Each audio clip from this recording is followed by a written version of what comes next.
afternoon to all of you. My name is Walter Edwards. I'm the director of the Humanities Center. But whenever a scholar from the English department presents at these events, I'm especially proud because I'm a member of that department, and it's like family, like a family presentation. Today, our speaker is Kelly Roy Polasek. She is a PhD candidate in the English department with a concentration in literary and cultural studies here at Wayne.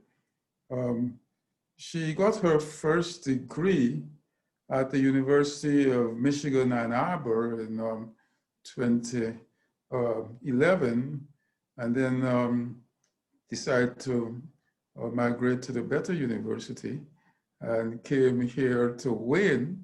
So she started out as a Wolverine, and then she got her MA in English in 2017 at Wayne, and now she is a PhD candidate in our program, which means that she's finished all her coursework and is ready to write her dissertation, or is currently writing her dissertation.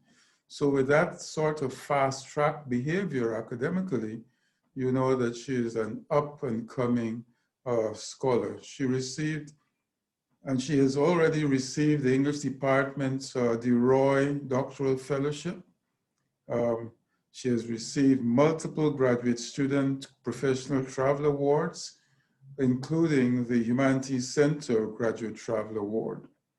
Her research focuses on 20th and 21st century anti-war literature, aesthetic theory, gender and sexuality, and critical race studies.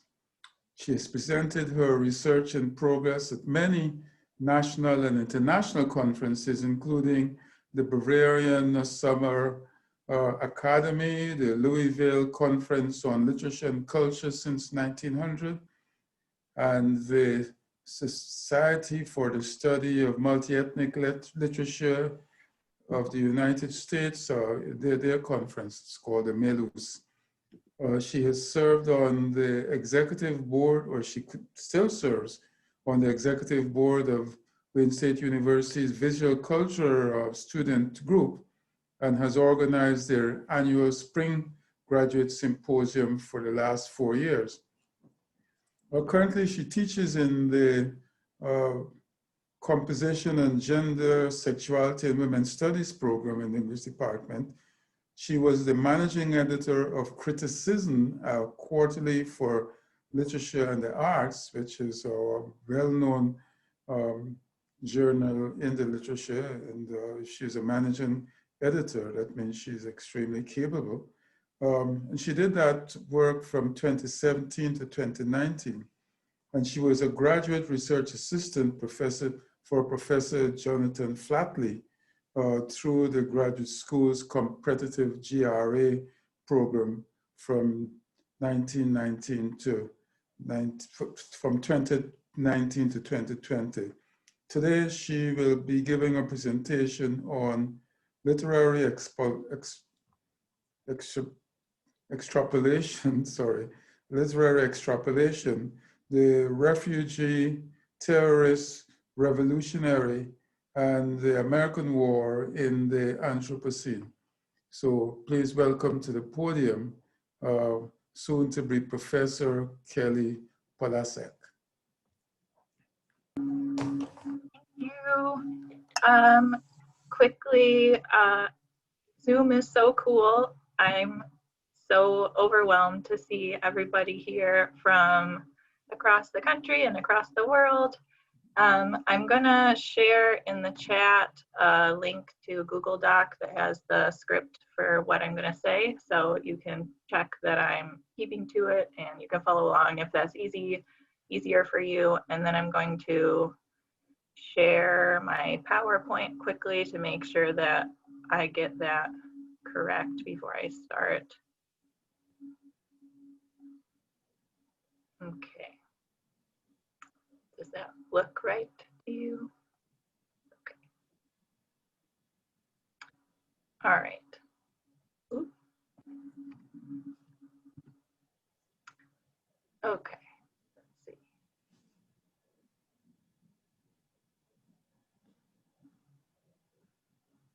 let's see. You could make it a slideshow from the beginning. Okay, I'm trying to figure out how I can still see my draft so I can read it Oh, I from see. the Okay, computer so too. I'll just mute myself before. No. How about like that? Does that look a little bit bigger? Okay. All right, so I'm gonna start time myself.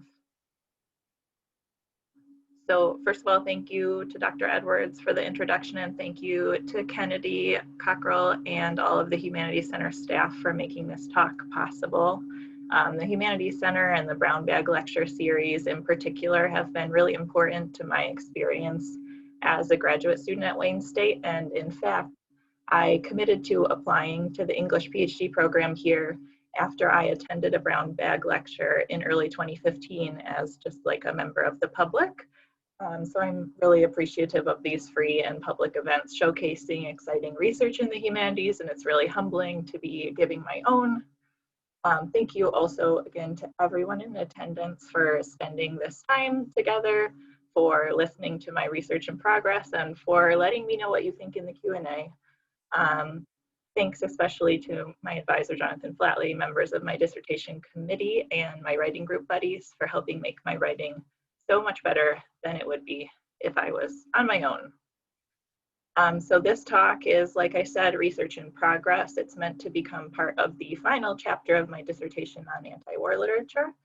Today, I'll just be talking about the 2017 novel American War by Omar El-Akkad. I'm eager to hear your feedback on my argument, framing, methods, and where you felt compelled and or lost interest or were unconvinced. So I've got some framing questions. My goals by the end of our time together today are to explore answers to the questions: 1, how does literary extrapolation work? 2, how does literary extrapolations function in American War, the novel, help us think about war, violence, and terrorism through the lens of US racialization? And finally, what is the particular form of anti-war sentiment that American War seems to want to evoke from its readers? So, American War by Omar El-Akkad is set in the future, and this is what allows it to reflect in the particular way that it does on the present and the past. It implicitly refers to historical occurrences and both encourages and rewards reading with an eye to historical context.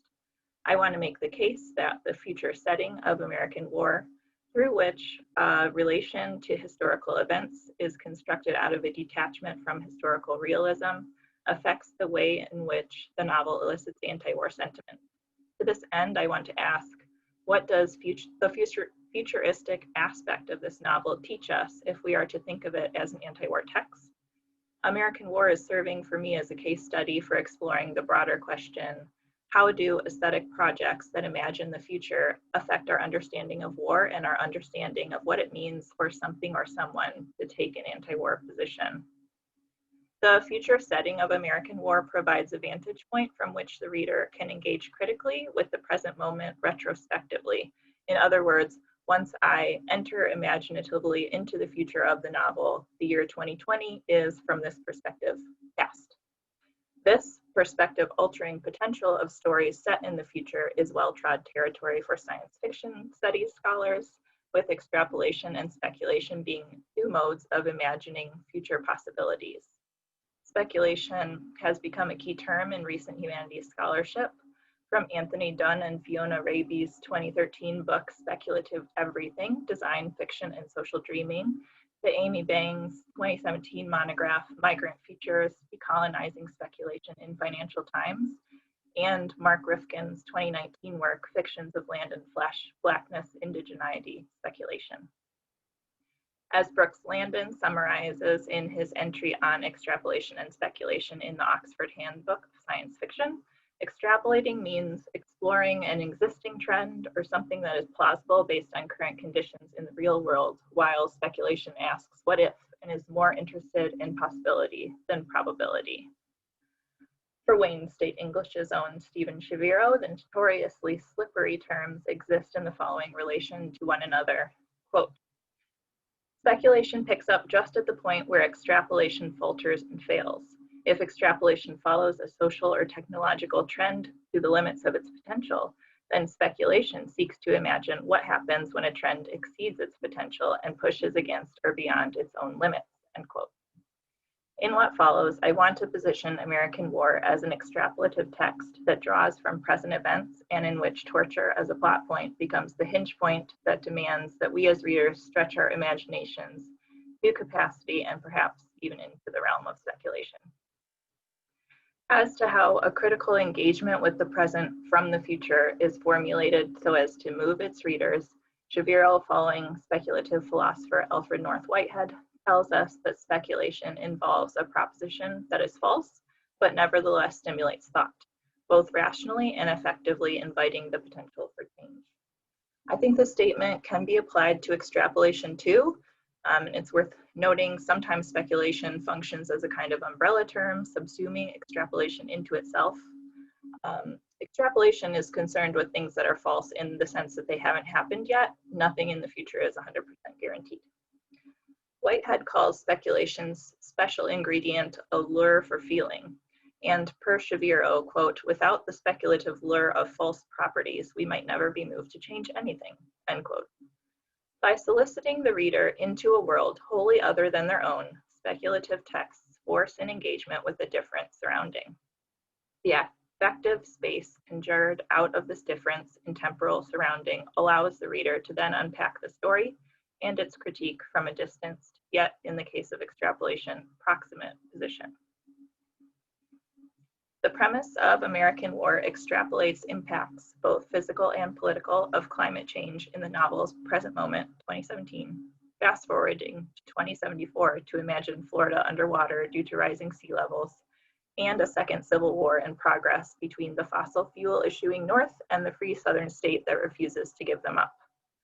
American War combines familiar touchstone features of the War on Terror and the US history of anti-Black racism so that the future set dystopia reads like an alternative history.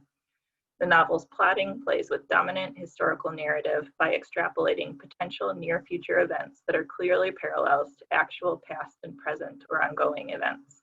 An example I'll go into later finds the novel's protagonist detained and tortured in an explicit echo of the US military's indefinite detention of so-called enemy combatants at Guantanamo Bay Prison. Through these extrapolations, American War offers an expansive understanding of militarism and reframes dominant conceptions of terrorism, forced migration, and violence. Ellicott peppers his future set debut novel with historical details based on his work as a journalist. Key instances of his reporting being on Guantanamo Bay in 2008 and Ferguson, Missouri in 2014.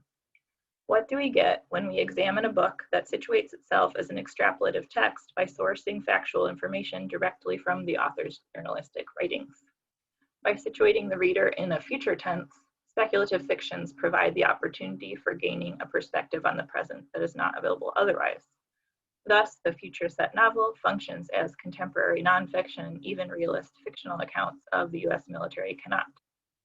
However, Ellicott's professional experience grounds the depictions of the many forms of oppression American War's protagonist, Surratt Chestnut, experiences throughout the novel, which covers her life from age 6 onwards. Surratt's story is bookended by the brief retrospectives of her surviving nephew, who is presenting her story after her death.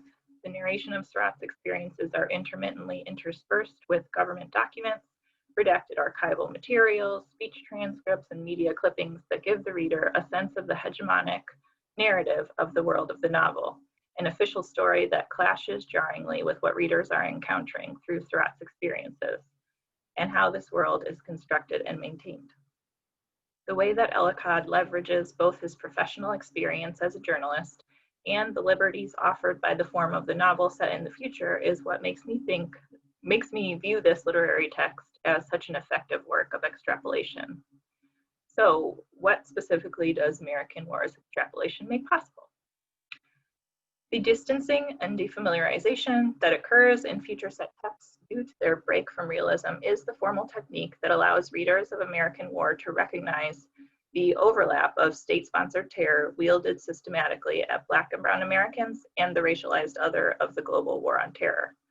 Surratt is a queer, Black, Afro-Latinx American woman and an anti-American terrorist insofar as, by the time Surratt becomes an adult, he is a prize sniper for the Southern rebels who have officially lost the Second Civil War and slipped into a mode of guerrilla warfare.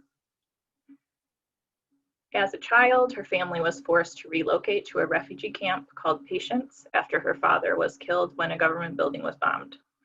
Surratt's cumulative life experiences enable contemporary readers to conceive of the U.S.'s centuries-long history of imperialism and chattel slavery, global and local trajectories of terror and violence in a single individual's short lifespan. Surratt's forced migration and her Blackness bring to mind Toni Morrison's assertion that, quote, the overweening defining event of the modern world is the mass movement of race populations, beginning with the largest forced transfer of people in the history of the world, slavery, the consequences of which transfer have determined all the wars following it, as well as the current ones being waged on every continent, end quote. Making the connection to and between these broader oppressive structures then primes the reader to recognize the conditions that make inevitable Surratt's final decision, spoiler alert, spoiling this whole book, but it's great, you should read it, to release an apocalyptic plague on her fellow Americans, which I'll get to at the end. I'm trying to suggest here that literary extrapolation as a formal technique offers a smoother on-ramp for American Wars readers to engage with the unceasing violence of history that leads Afro-pessimist thinkers to conclude that the only viable resistance movement would be one aimed at life in the social structures as we know it. And with regard to American Wars readership, I'll add as a quick footnote that while the novel was not explicitly marketed to a young adult audience, Michiko Kakatuni opened her New York Times book review of American War by characterizing it as containing, quote, plot elements familiar to readers of the recent young adult dystopian series, The Hunger Games and Divergent, end quote. That gives you maybe some example of readership. As Frank B. Wilderson has said, quote, most Americans, most people in the world are not willing to engage in a paradigm of oppression that does not offer some type of way out, but that is what we live with as Black people every day, end quote. American War is in this way a powerful statement on US racialization because through the figure of Surratt, the detention of migrants and enemy combatants and the everyday terrorization of Black Americans are folded into each other. American War as a function of literary form collapses Blackness and the Muslim terrorist as characterized in the discourse on the war on terror, and invites the reader to think fluidly about the entanglements of militarism and racism in US history. Critical work by Wilderson and Christina Sharp and Saidiya Hartman allows me to talk about Blackness and the everyday terrors of Blackness, systemic terror, and annihilation as facts of existence. Thinking about American War through the lens of racialization, that is, in terms of these facts of existence, we can talk about this seemingly extreme desire to end the world, which is really not extreme on the part of someone for whom existence in the world, as it is, equals constant vulnerability to total violence. Violence is fused to the concept of war. Elaine Scarry defined war in her landmark 1985 monograph, The Body and Pain, as a competition to, quote unquote, out-injure one's opponent. What does American War say about violence and its role in war and resistance to war by foregrounding the violence Surratt and her family suffers at the hands of various state actors and the connection between this state violence and the violence Surratt commits, which can be defined as terroristic and revolutionary? How does the novel's encouragement of the reader to imaginatively experience the Chestnut family's assimilation as refugees of Camp Patience, where everyday suffering is brought to a dramatic halt by a military massacre, of Surratt's years of torture and detention at Sugarloaf Detention Facility, and of her willful participation in murderous violence by sniping a Northern general, hunting down her torturer, and finally releasing a biological weapon, insists that we reimagine preconceived notions about violence as oppressive or empowering, necessary versus excessive or needless.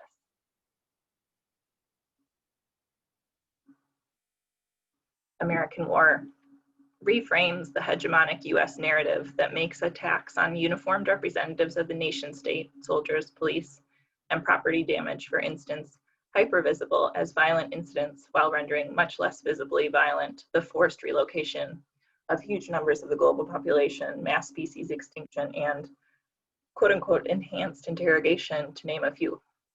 In reporting on the ProPublica/New York Times Magazine project to model climate change migration, Abram Luskarten writes, quote, "As their land fails them, hundreds of millions of people from Central America to Sudan to the Mekong Delta will be forced to choose between flight or death. The result will almost certainly be the greatest wave of global migration the world has seen," end quote. And the US Refugee Agency reports over 6 million refugees and asylum seekers displaced by post 9/11 military unrest across Syria, Yemen, Iraq, and Libya. Mass forced migrancy and species extinction are two examples of what Rob Nixon has called slow violence. Quote, "Violence that occurs gradually and out of sight, a violence of delayed destruction that is dispersed across time and space, and attritional violence that is typically not viewed as violence at all," end quote. American War therefore reframes the thinking of readers inculcated by this dominant narrative in terms of what counts as violence and how, for whom, and by whom it is sanctioned. Those who are, in our present moment and at the time of American War's publication in 2017, dying or else having their lives otherwise destroyed by climate change, post 9/11 wars, and the resulting refugee crisis in the Middle East and Europe, and police and military practices of racial profiling, are primarily poor, primarily living in the global South, primarily Black and Indigenous people of color. These forms of violence have not had the same impact on the everyday lives of those in wealthier, whiter parts of the world, including great swaths of the racially and economically segregated US, allowing those less impacted the privilege to look away. The novel shows that from Surratt's structurally oppressed perspective, and particularly her perspective as a Black queer woman, violent terror constitutes the very environment in which she lives.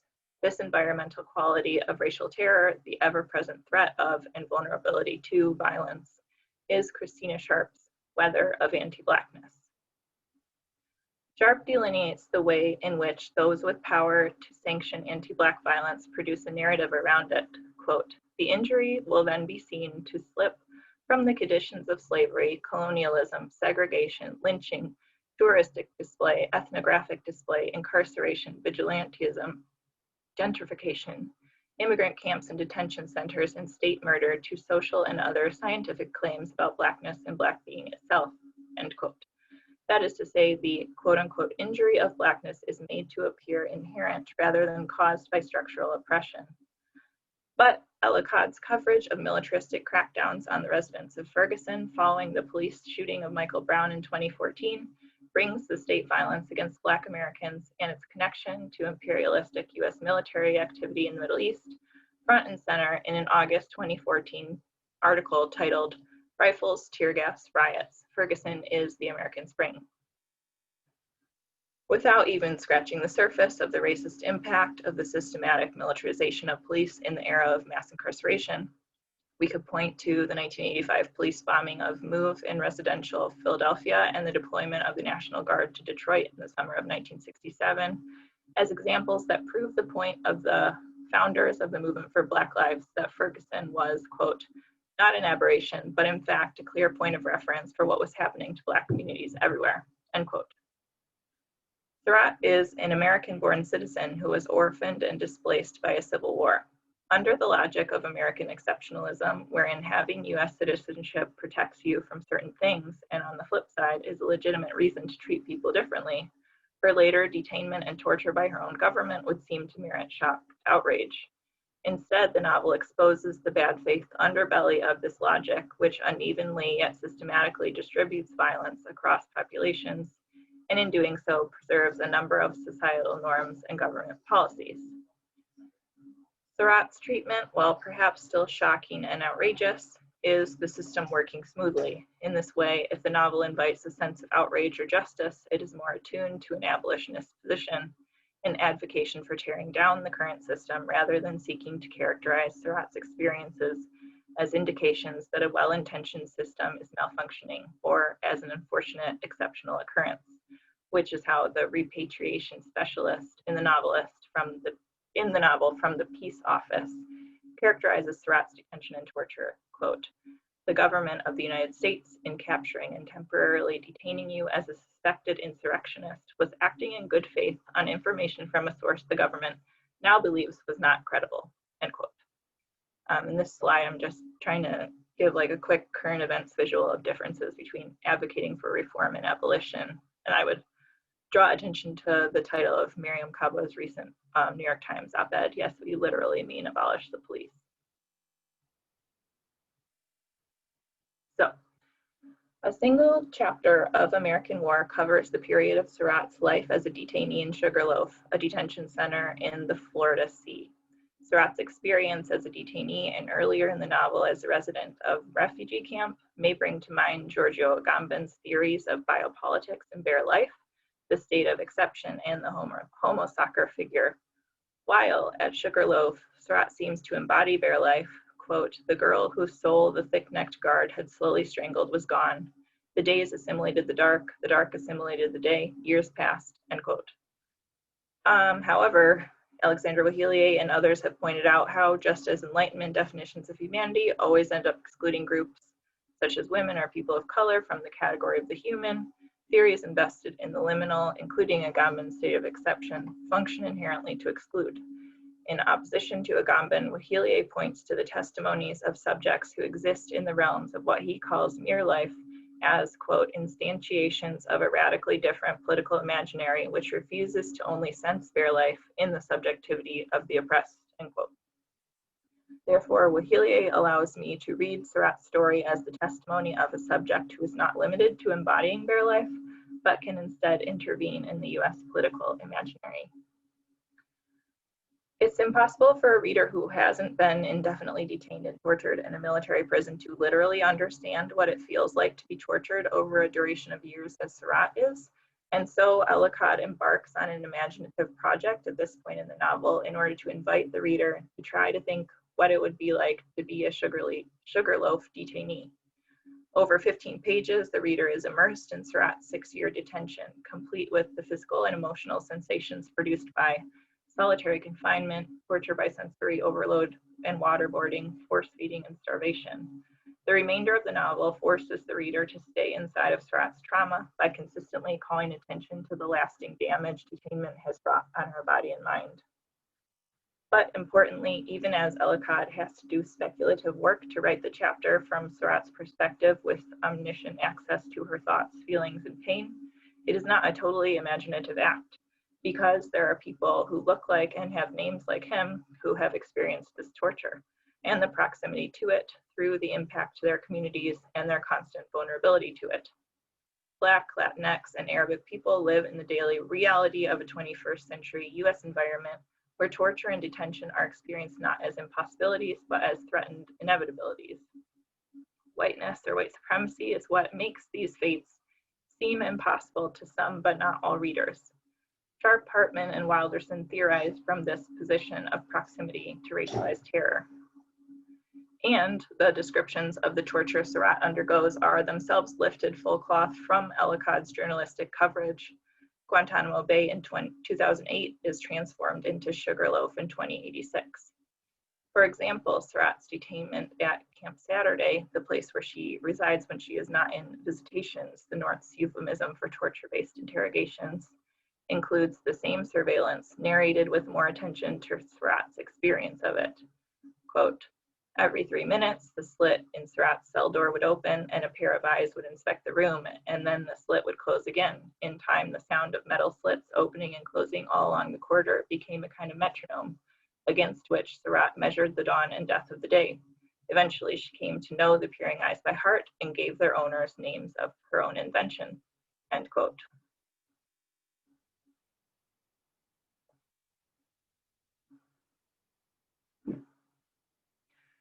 So having discussed the way that Surratt as a protagonist functions as the reader's guide for orienting their perspective on an effective response to the future world of the novel, I'd like to tie this aspect of the novel back to our discussion of literary extrapolation. If extrapolation is tied to the concept of inevitability, think about an extrapolative text as asking what will happen, as opposed to a speculative text asking what happens if fill in the blank. Then American War asserts that if American empire continues on this path, it will produce a subject who would rather kill everybody than work within the logic of fraternity, brotherhood, and liberty of the American liberal ideal, or the logic of us versus them that is so often the language of war. When asked whether her bioweapon would, quote, be enough to kill all of them, the blues, the southern traitors, the whole lot of them, end quote, Surratt responds, everyone, rejecting the idea that her suicidal attack will render her a quote unquote hero or martyr, quote, to the Southern cause, end quote, with the rejoinder, quote, fuck the South and everything it stands for, end quote. She's no longer acting out of a revolutionary loyalty to the free Southern state, but instead aims at the heart of the US political system and those who keep it in power and benefit from not challenging it. The us versus them configuration that Surratt opts out of by the end of American War also functions to prop up the concept of terrorism. At one point in the novel, in response to a former comrade who characterizes his captors by saying, quote, they're not my people, they're terrorists, end quote, Surratt says, a la Nina Simone, quote, terrorists, goddamn. That word will work on anybody, won't it, end quote. What does the novel teach us that being a terrorist means? Jasbir K. Puar and Amit S. Ray take a Foucauldian perspective on the monstrous elements of the figure of the terrorist post 9/11, where the monster is an undisciplined body that in its resistance to a disciplinary regime, quote Foucault, combines the impossible and the forbidden, end quote. Per Puar and Ray, quote, the monsters that haunt the prose of contemporary counterterrorism emerge out of figures in the 18th and 19th century that have always been racialized, classed, and sexualized, end quote. Surratt becomes identified as a terrorist in this sense before she has committed any acts of violence or treason, but instead in the blink and you'll miss it line 40 pages into the novel when her skin color is revealed, quote, of all three children, she had the darkest skin. Dana and Simon had inherited the brown of their father, Surratt the black of her mother, end quote. This could be read as a nod to the slavery doctrine of post sequitur ventrum. Or perhaps she was first classified as a terrorist when she encountered the possibility that she could fight in the war by learning that, quote, there were some women who fought and killed, disguised themselves in the clothing of men if they had to, women who defied, end quote. This brings me to linger on Surratt's desire at the culmination of the novel to end not only her life, but the world as the US of the novel knows it. Surratt achieves her desired goal by releasing a biological weapon that spreads a deadly plague across the North American continent. What does Surratt's last act as a terrorist/revolutionary tell us about the speculative project in our present moment? What retrospective view are we gaining if what we're thinking about is a desire to end the world? Here, we have to keep in mind the difference between white visions of apocalypse and black and brown desires for apocalypse. The premise of American War may conjure associations with groups, unfortunately in the news lately, such as the Boogaloo movement, who, per the Southern Poverty Law Center senior research analyst Cassie Miller, quote, don't necessarily have a really cohesive ideology that brings them all together. Many of them are libertarians who are really steeped in gun culture. Others are white supremacists and are overtly racist. But the thing that unites them is their belief that the government has overstepped its bounds and the only way to push back against this tyranny is through a second civil war, end quote. However, Surratt's theory of apocalypse is more aligned with an Afro-pessimistic position. Even in the first half of the novel, readers know that, quote, somewhere deep in her mind, an idea had begun to fester. Perhaps the longing for safety was itself just another kind of violence, a violence of cowardice, silence, submission. What was safety anyway, but the sound of a bomb falling on someone else's home, end quote. To quote Wilderson, whose scholarship is perhaps too often centered in conversations about Afro-pessimism, including mine today, quote, "The way out is a kind of violence so magnificent and so comprehensive that it scares the hell out of even radical revolutionaries." So, in other words, the trajectory of violence the Black slave revolt suggests, whether it be in the 21st century or the 19th century, is a violence against the generic categories of life, agency being one of them, end quote. What do we gain by pondering the link between an anti-war and abolitionist position entailed in Surratt's desire for apocalypse? Recall my earlier mention of Sharpe's discussion of the weather, the environmental quality of racial terror. On the flip side, many scholars have written about the racial quality of environmental threats.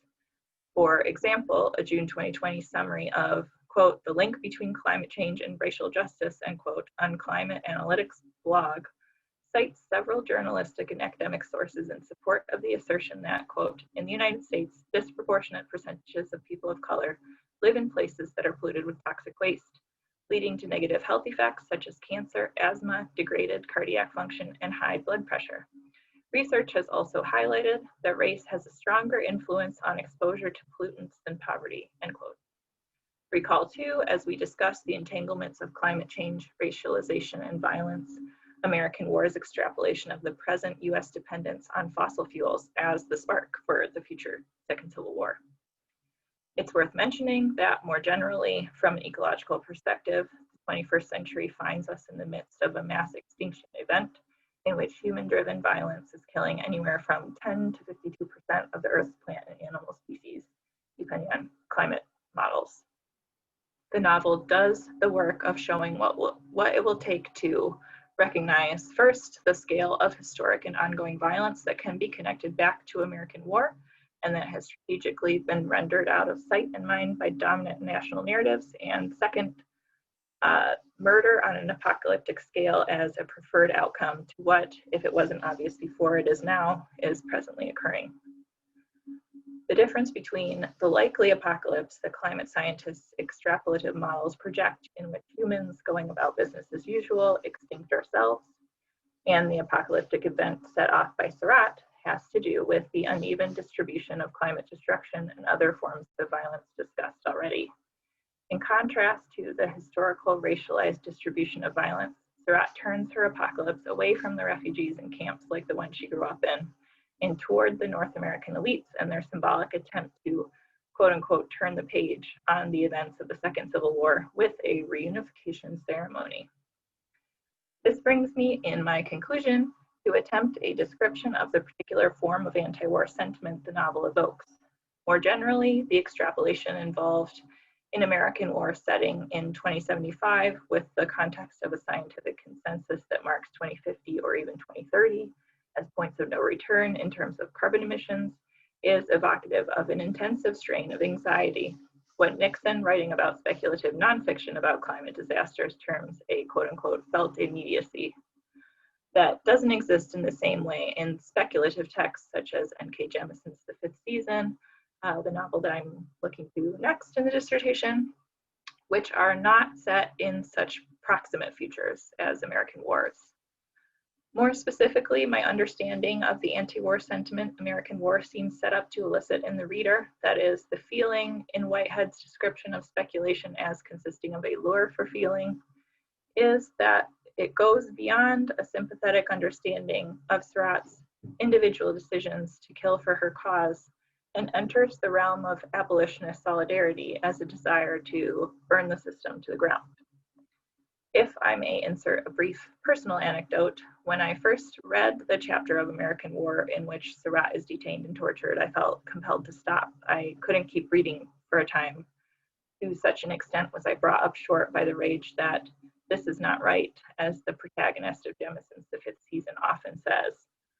I was struck not only by the sparse yet vivid descriptions of what was being done to Surratt, but also by the knowledge that it wasn't a fictitious, in the sense of fantasy, divorced from reality scenario at all. The novel resists an anti-war position that thinks of war and its narrow official designations as commencing with a national declaration and ceasing with an armistice or peace treaty, and instead advocates for something like the still popular protest slogan, "No justice, no peace," remembered for its widespread use in the 1992 LA uprising. In an exchange with her sister, Surratt expresses her mistrust of her brother's nursemaid because, quote, "she keeps talking to anyone who will listen about how she doesn't care who wins, North or South, just as long as there's no war. Like she'd be happy if the Blues marched on Atlanta tomorrow. You know her parents live up in the North, moved there right before the war started," end quote. To which her sister responds, "So wouldn't you if you had no stake in it?" "Nobody has no stake in it," said Surratt, end quote. To conclude, I want to return to the questions I asked at the beginning of my talk to remind us of what I had hoped to address today. So first, how does literary extrapolation work? It imagines a fictional but realistic scenario based on current conditions and available models of future events in order to promote urgent reconsideration of dominant narratives and reimagination of possible future actions. And then secondly, how does literary extrapolations function in American war help us think about war, violence, and terrorism through the lens of US racialization? By bonding the reader to Surratt and using her character to represent overlaps in US racialization of Black Americans and the figure of the terrorist in post 9/11 hegemonic discourse, as well as by infusing extrapolative scenarios with Ellicott's journalistic perspective. And third, what is the particular form of anti-war sentiment that American War seems to want to evoke from its readers? So there's Nixon's felt immediacy coupled with an abolitionist desire for apocalypse. The question from there is, what thoughts emerge out of an extrapolative reading experience wherein the feeling we are lured by is a desire to burn it to the ground? I'm looking forward to hearing your feedback, answering questions. Thank you for your time and attention. Let's unmute our phones and clap her up.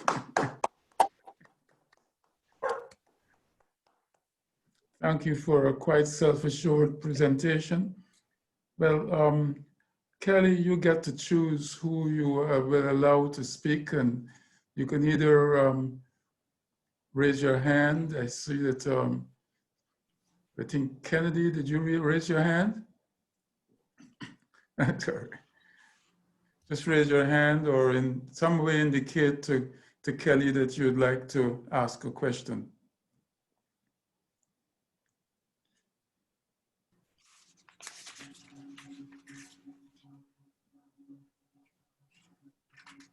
Patrick Deere of the English department raised his hand, from NYU, in fact. Yeah, hi everybody, Dr. Edwards and Kelly, Jonathan. I saw that Renee was here also before. Thanks for inviting me. I have the great pleasure and honor of serving on Kelly's dissertation committee as an outside reader. So I'm familiar with her excellent work to date, and it was really exciting. This is new to me, this particular chapter. You know, hi to everybody from New York City. Hey, at least, though we're spending every waking moment on Zoom, I don't, well, here we are anyway. It at least makes possible this kind of collaboration. So thank you for inviting me.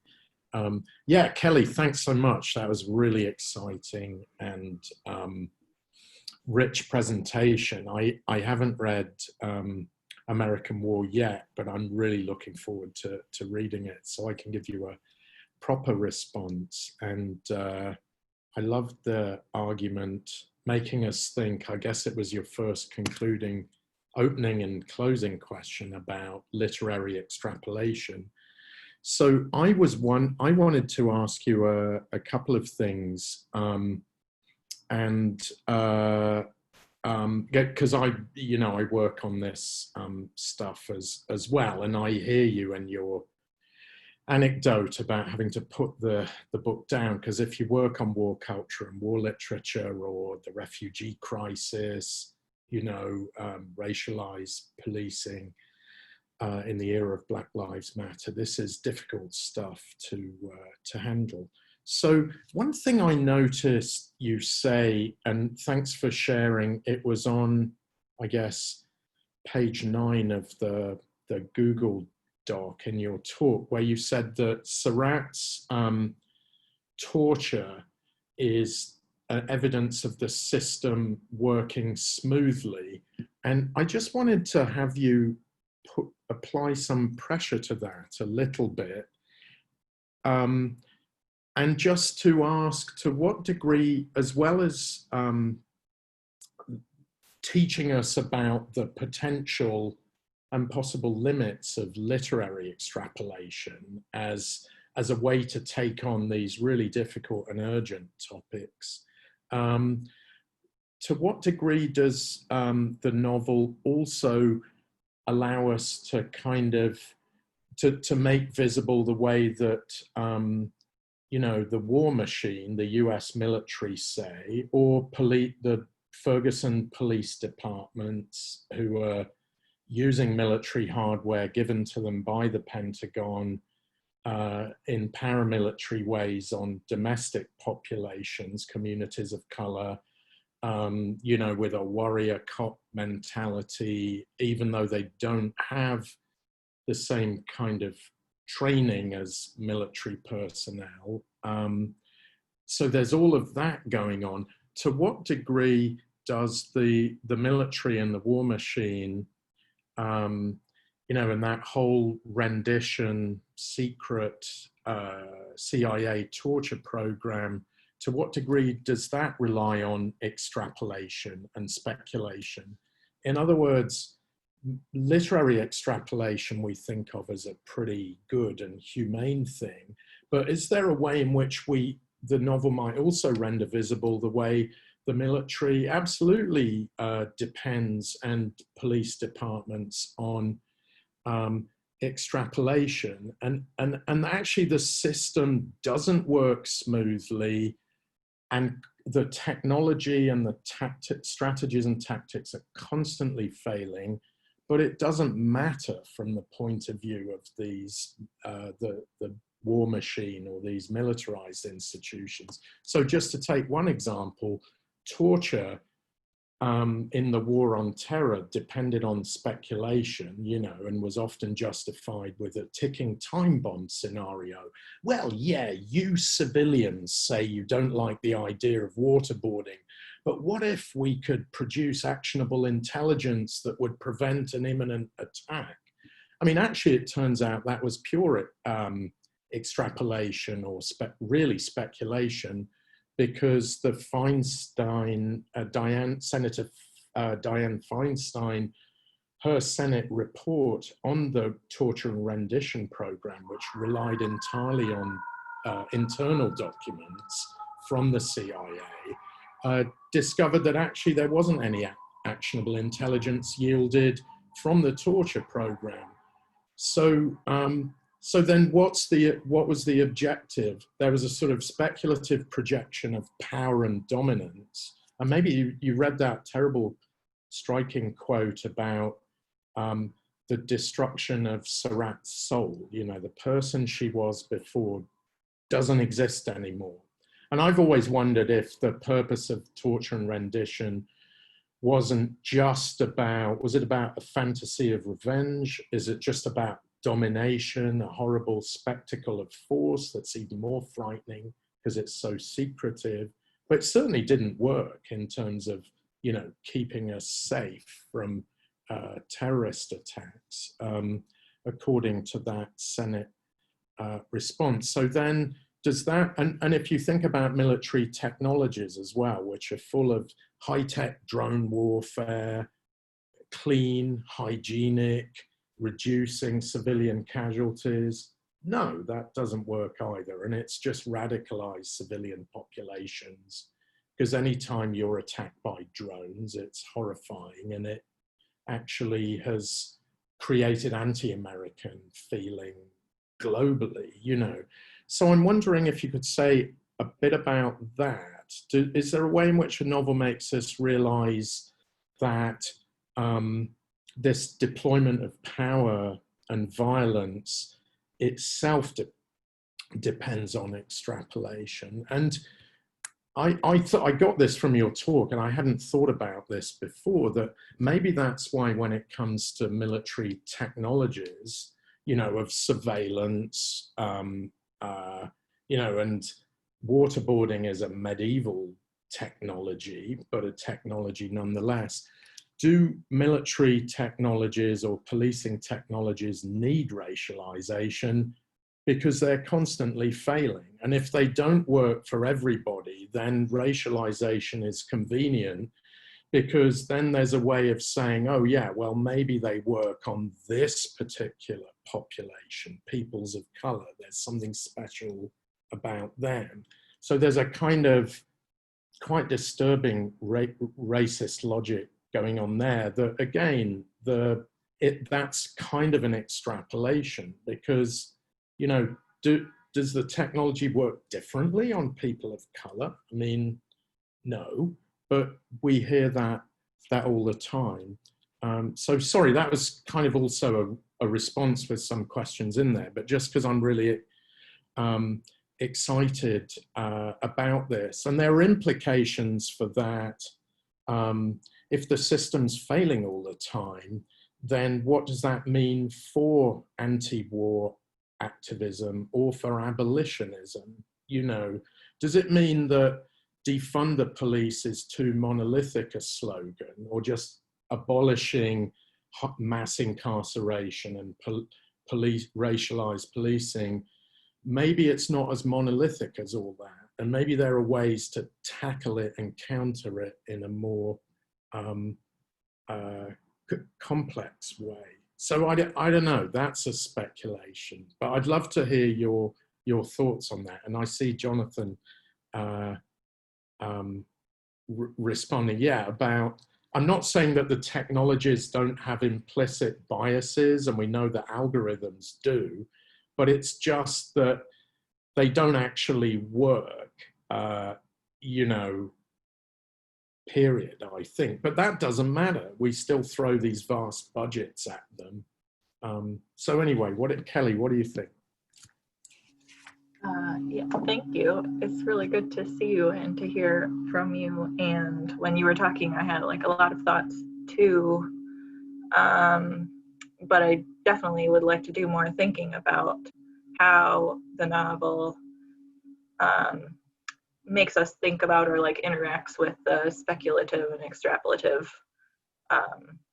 features of the war machine, as you say, because I think that's really a cool direction to go in. It makes a lot of sense. But I thought about, in Jasbir Puar's book, Terrorist Assemblages, she has a chapter on the Abu Ghraib photo scandal, when those were revealed, and thinking about how, you know, it was treated as this like moment of a revelation of like exceptional violent degradation by US military service members. But I think Puar, like, part of her argument in that chapter is that it's not exceptional, that kind of like homophobic, gendered, racist, you know, stereotype of Muslim or Arabic men is a part of the entire operation of like the wars in Iraq and Afghanistan, and that stereotyping, like, she makes the argument very, you know, much better than I'm repeating it, but like reflects the homophobia of the military, and that's like how it, you know, she gets to her concept of homo nationalism. So I think that would be one place to think about, like something that is taken up in the media narrative as like this exceptional form of violence, but is actually indicative of the system, you know, functioning as it is doing so less visibly elsewhere. Yeah, but I think that's definitely going on in the novel. waterboarding is the thing that finally breaks Sarat in the torture chapter. You know, she talks about how it's just like she can't take it anymore. So I think thinking about that being like kind of the iconic, you know, form of torture to come out of like the CIA reports is something that I can do more with, or that like the novel is doing more with, that I can uncover. And then there is like a whole speculative thing in the novel with drones where like in 2074 the drones are like have a mind of their own and they kind of like randomly kill people. So I think that you're right on, like with other aspects of the book that I should look into. I see that Isaac has raised his hand. Yeah, I thank you, Kelly, for that talk. That was fantastic. In some ways, following up on what Professor Deere, I think I should probably say, had brought into conversation, which is that the speculative nature of our current technologies and our current war plans and our current government, etc. I'm wondering what literary speculation can do, not to reconsider or reimagine dominant narratives, but more consider, maybe even for the first time, what these dominant narratives actually have in mind. Because I think we often take for granted, like, and this was the conversation just now, well, the CIA maybe is about domination, maybe about control. Well, what is the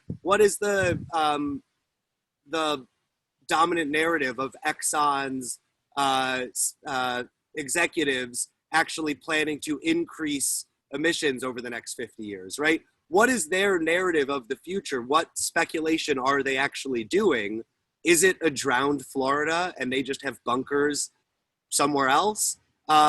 So I think I'm wondering what you think is part of what American War does, not just speculate, or not, sorry, speculate, not just, not literary speculation, sorry, not just extrapolate what the future might be if we don't change, but extrapolate the future that the dominant narrative is already planning for, if that makes sense. Yeah, totally. And I think that's why I found it useful to kind of like delineate extrapolation and speculation and think about how the book is sort of just like unfolding like what is going to happen. And what you were talking about made me think about in Amy Bang's book that I like mentioned as like talking about speculation. She talks about how Shell Oil is hiring like English people to write their copy of like imaginations of the future that are like really beautiful because of Shell Oil's like great environmental policies. So they're engaging in literary speculation in order to kind of like cover up. But yeah, I think that's great. And it reminded me of something Patrick said too, where, but I lost it again now. Like thinking about private prisons and speculation, and a lot of people who talk about speculative literature connected to speculative finance, which is like trying to extrapolate all the possible value out of the future, and private prisons requiring a certain quota of prisoners in order to make money, you know, stuff like that, I think is all relevant. John has his hand up. I think I saw Jonathan in the chat mentioned something about facial recognition being racist. I don't know if that is a form of a question. No, ask John Landerville. He has a question. That was a response. That was just a response to what Patrick was saying. But John, Okay. John, good to see you. Hello. Thank you, Jonathan. That's very, very nice to hand the ball over. Kelly, this is really exciting and wonderful, like a wonderful synthesis of so many different ideas. Like you're tapping on environmental justice and extrapolation and form and so many different things so adroitly. So like, congrats, just first off. One thing I wanted to ask you, because listening to this lecture of yours, I couldn't shake the ghost of realism, that realism is kind of haunting what's going on here. So one question that I'll ask that don't answer now is, why is Ellicott supplementing his journalism with a fictional story? So what's failing in the realism of journalism that he has to kind of supplement with, you know, extrapolative imagination? The other thing I wanted to mention is, just because we were talking about the war machine and my Deleuze sensors pricked up, we're also talking about the powers of the false. And you brought up Whitehead as one source, but the powers of the false, you know, tie back to Deleuze. Those false statements that create a lure for feeling are false in relation to someone's realism. And I think the issue that we're kind of wading through here is how fraught our different forms of realism are and how incongruent they are. So you have like a militarized and super patriotic realism that is completely incongruent with a sort of social justice, you know, concept, or social justice realism, right? Now, what I'm curious about, and what I think your reference to the Shell Oil creating its own narratives gets at, is we're in the midst of a battle for whose realism is going to win. And I'm wondering how American War remediates that battle or restages that question.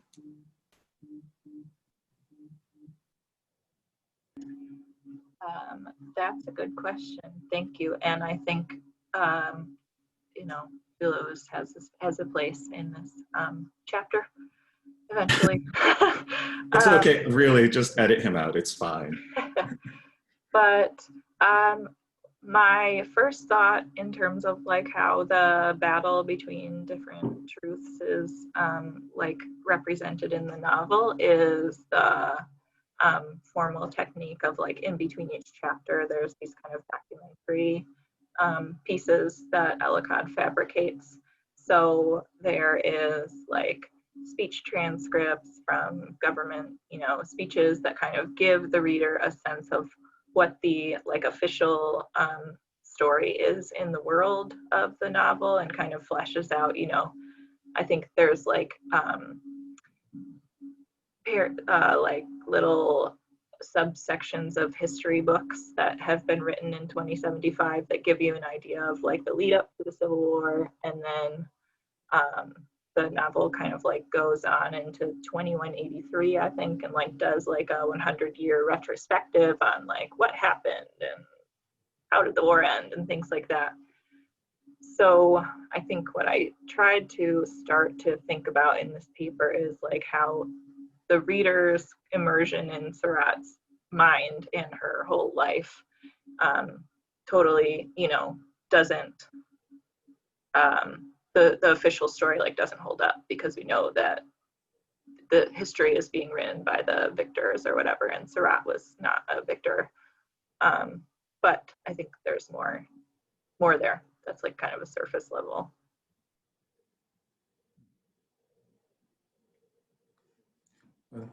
Any other question for Kelly? And before the next person speaks, I just want to acknowledge the national and international flavor of this talk. I see that there's somebody from the Bavarian American Academy in Germany, and I know that Patrick is from NYU, and there might be others. I think this is, our fifth Brumback talk, and it has realized the potential of the Zoom approach, because you can have people not just locally, but nationally and internationally.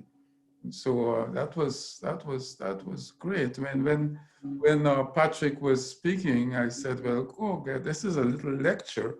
But I said, you know, Kelly is still a student, and here it is that she's getting a mini lecture from a member of her committee and we are recording it. So it's absolutely wonderful.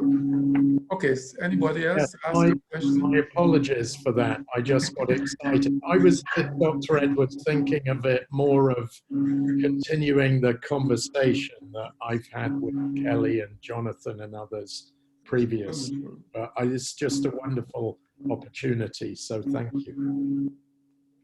Yeah, thank you. I mean, there were people, John Landerville's in Toronto. There were 3 people from Germany. Mark Kelly was here earlier from Miami. Vinny was here from Ohio. Wonderful. So cool. Yeah. Okay, well, All right. Yes. So if there's no more questions, I just want to say on behalf of the Humanities Center, we are so very thankful to have you, Kelly, do this amazing talk with really meaningful discussion. That's what the Brown Bag is all about, bringing people together. And we're just so happy and pleased that we can be a little bit a part of your studies and helping you. You're definitely a prime example of, you know, what these brown bags can do. People attending the brown bags, please apply next year. But just to wrap things up, as a token of our gratitude, we do have 2 gifts, a mask with our logo and a journal. We'll be reaching out to you individually to get you these gifts. We would give them to you in hand, but COVID. So, but again, thank you so much. Thank you everyone for attending from all over. And I'm gonna let everyone enjoy the rest of your day and have a good one, okay? Thank you. Thanks, Kennedy. Bye. You're welcome. You're welcome. All right, everyone, have a good one.